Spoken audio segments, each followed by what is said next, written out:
Fox is brought to you by Allstate, official partner of NASCAR.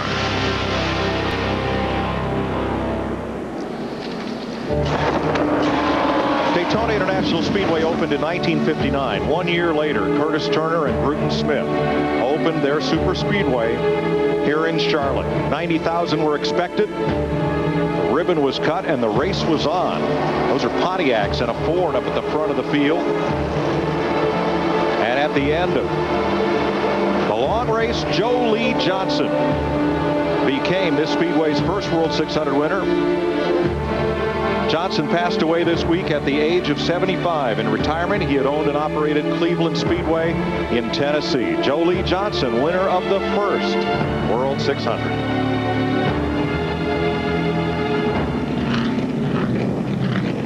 "152 laps are complete, 248 to go in NASCAR's longest event.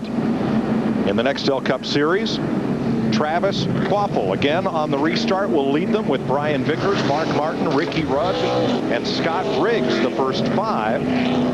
Brian Newman, Terry Labonte, Kyle Busch, Joe Nemechek, and Greg Biffle the top 10. Dale Earnhardt Jr. now back on the lead lap by virtue of the free pass given to the first eligible car 1 lap down at the instant of caution. So once again, Dick, Travis Kvapil does not pit. And his crew chief, Shane Wilson, once again has said the reason for that is track position is more important than the tires. The car is running well. He's still out front. And Brian Vickers, his crew chief, Lance McGrew, they took on 2 tires in the previous stop. The reason the other guys took on 2 on the stop before that, Lance wants to get a good opportunity as the sun has set to see what 2 tires will do on this 25 car for later in the race. Well, Matt, it's a good time to find that out. The only thing about Travis Kvapil in the 77, he's only about 20 or 25 laps away from having to make a pit stop because of fuel. All right, Darrell, set us up for the restart. Yeah, I want to watch Travis. I watched him the last restart. He's not protecting that right side when he comes down here for the restart. Brian Vickers is right behind him, and he took a peek to the outside as they come to get the green. Let's see what happens this time. You need to protect. See how Travis is way down away from the wall? You need to protect that outside.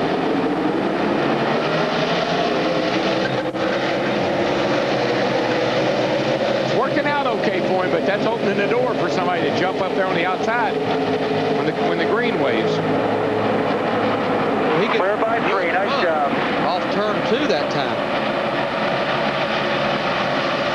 You can just tell, Larry, when a guy can get off that corner wide open, and the guys that are having to pedal it off there a little bit. Right now, Brian Vickers, 25 car, back in second. He has his hands full of Robbie Gordon in the 7 car, who is actually 2 laps down. Yeah, Robbie had that problem early with some fluid leaking out of his car. Looks like they've got that corrected. And the car that hit the wall when Gordon had that problem, Kurt Busch, is now back in the race, 135 laps down. Yeah, and I don't know if he'll be able to stay out there, Mike, because he's running pretty slow. I don't know if he can do minimum speed or not. Kevin Harvick in 15th place, the 29. You're riding with the 19, Jeremy Mayfield. And there's Jeff Gordon right behind.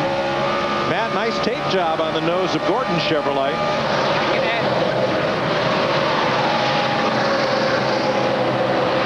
Gordon came on the radio during the last caution, so we've got a great piece. We just need some good, clean air to show it. He's a little tight coming off of turn 4. And Larry, how many times have we seen that 24 car get back in traffic and absolutely can go nowhere? Especially at this racetrack. It seems that way on the 1.5 miles.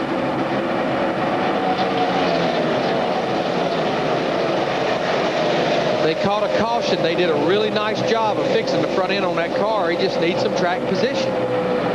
But you know, fellas, there's hardly anybody going anywhere in the middle of a pack of traffic tonight. It's been very tough to pick your way through. Even the cars we expected to be really quick, like Jimmy Johnson and Tony Stewart. They're not making a lot of slice and dice moves. I just think it's that uncertainty. I think you want to hit you go for your mark, and if you don't hit it, you just slide all over the place. Right now, Jimmy Johnson in the 48 car, he's going to lose that position to Jamie McMurray in the 42. That was a battle for 11th. Matt Kenseth in the 17 trying to take advantage as well, but Johnson gets that good run on the high side through 1 and 2. Well, don't forget about Kenseth. You know, they had to repair that car from his crash in practice yesterday, so they may still be tweaking on that baby a little bit. We know it's fast.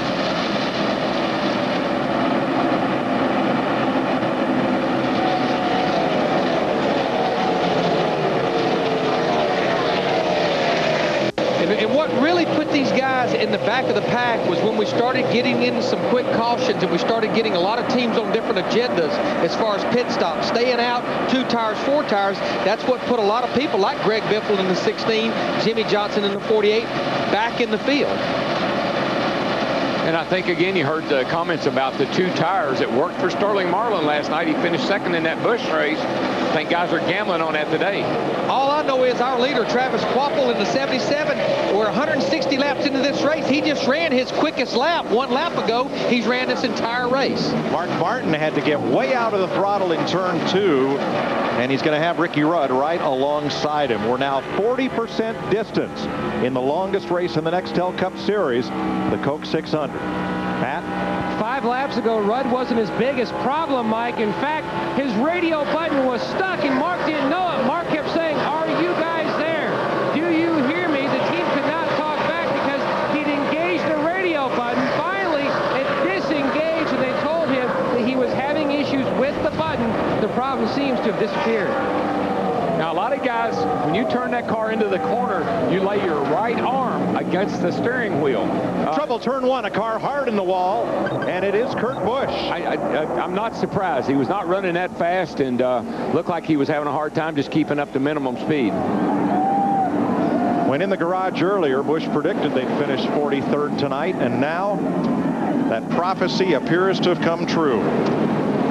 That will benefit Casey Mears, the 41 car. He will get the free pass, but I think a lot of damage to that 97 car this time. You see Jimmy Finning for the 2nd time tonight crawling off the pit box, and I think he may know that it could be over with tonight. I just am not a big fan of taking a really bad wrecked race car back out on the racetrack. I just think it sometimes this is a result. Kurt is okay, but the defending series champion, who came in here 5th in the standings, will lose a lot of ground to the leaders tonight. Kurt Busch has gotten beaten up a lot this year, guys. He's had some really hard crashes.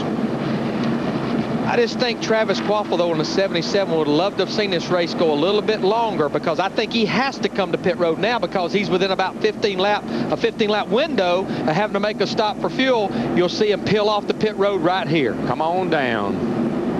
Pit stop's coming, and how many times has Kurt Busch ended up hard in the wall this year? Dick. Tires, no adjustments for Travis Kvapil, and believe it or not, Shane Wilson asked him if he could stand it to stay out there still longer without pitting, and not surprisingly, Travis Kvapil said no, and he pitted to that. Chassis adjustment already completed for Mark Martin's Ford. Now, he had made no changes on that Taurus the last 2 stops, but he said the car has just gotten way too loose to Steve.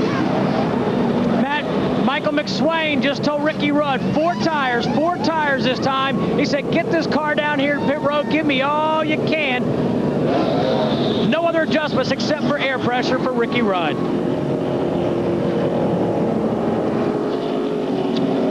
Let's watch what happened to Kurt Busch, who crashed back at lap 10.